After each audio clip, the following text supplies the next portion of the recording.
സാഹചര്യമായി ഇപ്പം വന്നിരിക്കുന്ന കോടതി വിധിയിലൂടെ സുഗതന്? അല്ല, അങ്ങനെയുള്ള പല സാഹചര്യങ്ങളും രാഷ്ട്രീയത്തിലും അതുപോലെ ഭരണരംഗത്തും ഒക്കെ വരാറുണ്ട്.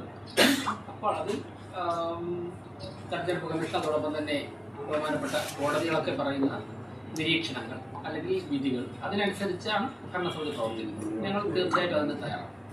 അപ്പം നാളെ അങ്ങോട്ടേക്ക് പോയി എല്ലാവരും ഇന്നല്ല, കാരണം നാളെ ബ്ലോക്ക് കോൺഗ്രസ് സമയത്ത് എത്തിയില്ലെങ്കിൽ പുതിയ പ്രസിഡന്റ് എത്തിയില്ല. അതുകൊണ്ട് ഞങ്ങൾ ഇന്ന് തന്നെ പോയിട്ട് എന്തായാലും നാളെ 11 മണിക്ക് അവിടെ, നാളെ 10 മണിക്ക് പോയിട്ട് അവിടെ കോടതി പറഞ്ഞ സമയത്ത് തന്നെ ഞാൻ മനസ്സിലാക്കുന്നത് 11 മണിക്ക് പ്രതിപദം ചെയ്യണമെന്നാണ് പറഞ്ഞിട്ടുള്ളത്.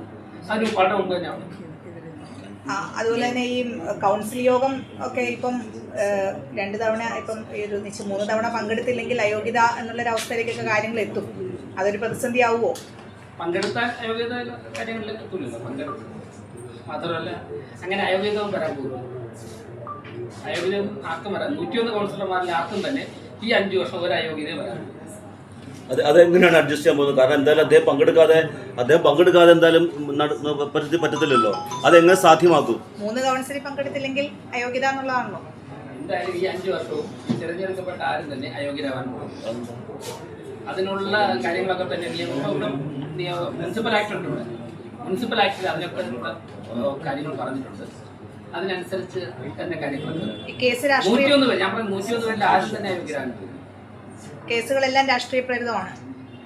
അല്ല, അതൊക്കെ കോടതിയിൽ കൃത്യമായിട്ട് ആ കാര്യങ്ങൾ അവരുടെ അഭിഭാഷകർ ബാധിക്കുന്നുണ്ട്. അങ്ങനെയൊക്കെ ഉള്ളതുകൊണ്ടാണല്ലോ ഇങ്ങനെയുള്ള വിധികളൊക്കെ വരുന്നത്.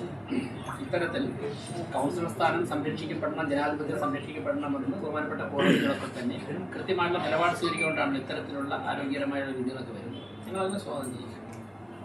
ഈ കേരളത്തിൽ ആദ്യമായിട്ടാണ് ഒരു ജനപ്രതിനിധി ജയിലിൽ സത്യപ്രതിജ്ഞ ചെയ്ത് ഈ നാണക്കേട് വേറെ ഇനി ആരെങ്കിലും ഇതുപോലെ ചെയ്യണമെങ്കിൽ രണ്ടാമതായിക്കോട്ടെ.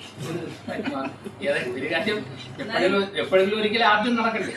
നാണക്കേട് മാറില്ലല്ലോ. നാണക്കേട് മാറില്ലല്ലോ രാഷ്ട്രീയത്തിലോ? ഈ സന്ദർഭത്തിൽ ഞാൻ കഴിഞ്ഞ ദിവസം ഓൺലൈൻ മാധ്യമ പ്രവർത്തകരോട് പറഞ്ഞു ഇതിന്റെ കേസിനെ കുറിച്ച് ചോദിച്ചപ്പോൾ അപ്പോൾ അതുകൊണ്ട് രാഷ്ട്രീയത്തിൽ ഇതൊക്കെ തന്നെ സാധ്യത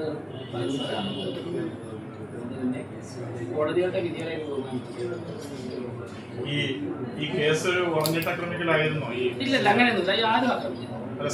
അല്ലല്ല, അങ്ങനെയൊന്നും ആക്രമിക്കൽ എന്നുള്ള വാക്കൊന്നും ഞങ്ങൾ ഉപയോഗിക്കുന്നില്ല. ഞങ്ങൾക്ക് ആക്രമിക്കൽ എന്നുള്ള വാക്ക് ആക്രമിക്കപ്പെട്ടിട്ടില്ല. ഞങ്ങൾക്ക് ആശങ്കയില്ല. ഞങ്ങൾക്ക് സമരങ്ങളോട് വിയോജിപ്പില്ല. ഇതൊക്കെ സാഹചര്യങ്ങളാണ്. ആ സാഹചര്യങ്ങൾ മറ്റൊരു സാഹചര്യം കൊണ്ട് ഭരണസമിതി 101 കൗൺസിലർമാരെ സംരക്ഷിക്കും. ഏതെങ്കിലും ഒരു കൗൺസിലർ പറയട്ടെ ഭരണസമിതിയുടെ ഭാഗത്തുനിന്ന് അവർക്ക് ഇവിടെ തന്നെ ഞങ്ങളുടെ പ്രതിപക്ഷത്തുള്ള കൗൺസിലർമാർ ഇവിടെ ഈ കോർപ്പറേഷനിലുണ്ടല്ലോ. നിങ്ങളിപ്പോൾ ചോദിച്ചു ഏതെങ്കിലും ഒരു കൗൺസിലർ ഭരണപരമായ കാര്യങ്ങൾക്ക് ഏതെങ്കിലും ഒരു കൗൺസിലർ ഭരണപരമായ കാര്യം 2 സ്വതന്ത്രന്മാരുണ്ടെങ്കിൽ ഞാൻ പറയട്ടെ ഭരണപരമായ കാര്യങ്ങളിൽ ആർക്കെങ്കിലും ഒരാൾക്ക് സംരക്ഷണം ലഭിക്കുന്നില്ല എന്ന് കഴിഞ്ഞ 6 മാസത്തെ പ്രവർത്തനത്തിന്റെ വിലയിരുത്തൽ നിങ്ങൾ മാധ്യമങ്ങളോടോ പൊതുസമൂഹത്തോടോ ആരെങ്കിലും പറയുന്നത്? എല്ലാവരെയും ഭരണസമിതി ചേർത്ത് സംരക്ഷിച്ചാൽ ജീവനക്കാർ എല്ലാവരും ചേർത്ത് സംരക്ഷിച്ചാൽ